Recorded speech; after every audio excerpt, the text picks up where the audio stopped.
I'm really starting to appreciate, and is my underappreciated performer of the weekend, is Brennan Johnson. Yeah. Brennan Johnson. He's got 11 Premier League goals, Robbie Earl, the top goal scorer in terms of Premier League goals at the football club, in a team that's struggling. I know that they've managed a fair number of goals, but it's not a brilliant team. I think he does really well. Yeah. And I know that you mentioned it in the show at the end of the game. He's really, really good coming from the right and making really effective runs that he ends up getting on the ball. First-time shots, first-time finishes, sweeping in. Typical goals from him today in the game, where he just does a lovely job of assessing as he's coming in from the right. You can see the ball down the left. He's assessing which way he's going to make his runs, and he often makes the right one, and his contact on the ball is really good. His second finish is a deft little touch. I think he's a little underappreciated, Rob, in terms of what he is as a player. Now, I know he's had injury problems. I know you can be blanketed with some criticism when things aren't going well, and they've got the son's not playing well, and Johnson. I think he's a very effective goal-scoring winger that's quick. He's still young. He's maturing, and 2 more goals today.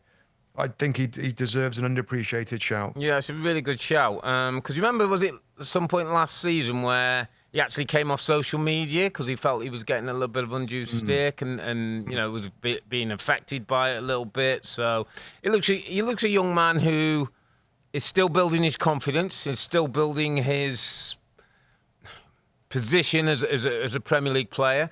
And as I said today, and I said, but I think we're starting to see towards the end of what Youngman Son's going to be able to do at Spurs. He's been a brilliant player for them, but he's having probably less effect. And I think Johnsons of the world are going to have to step up. Odegaard, players younger players who've come into the squad by Ange. And you're right, 11 Premier League goals from a wide position, Rob.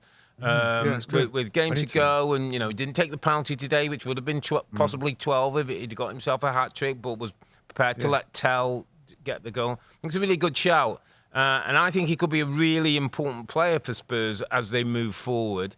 But for some reason, I don't quite know, and if Spurs fans out there, they might be able to inform us why, for some reason, he doesn't seem to be universally liked at the football club. Or, I don't know, when he first came to the club, I think people used to think, what's he actually do? No, that's a good point. I think there's a little bit of that. And again, Spurs fans will, it's hard for us to really get a sense of the feeling the majority of the Spurs fans for certain players. But when you consider him and Bergvall and Archie Gray and a lot of the other players at this club that's of a good age, and with Spencer's developed to a player, there's some good players at the club, and I also remember that he doesn't take penalties, so he's 11 Premier League goals, but no penalties. A lot of the other scorers on the top of the list, they're the penalty takers at their football club. So another little tip of the hat to Brennan Johnson and what he's doing, and I think he'll continue to be an important player for him. Yeah. Hi, I'm Rebecca Lowe, and as we head towards the end of an exciting Premier League season, make sure you like and subscribe on the NBC Sports YouTube channel for more content like this.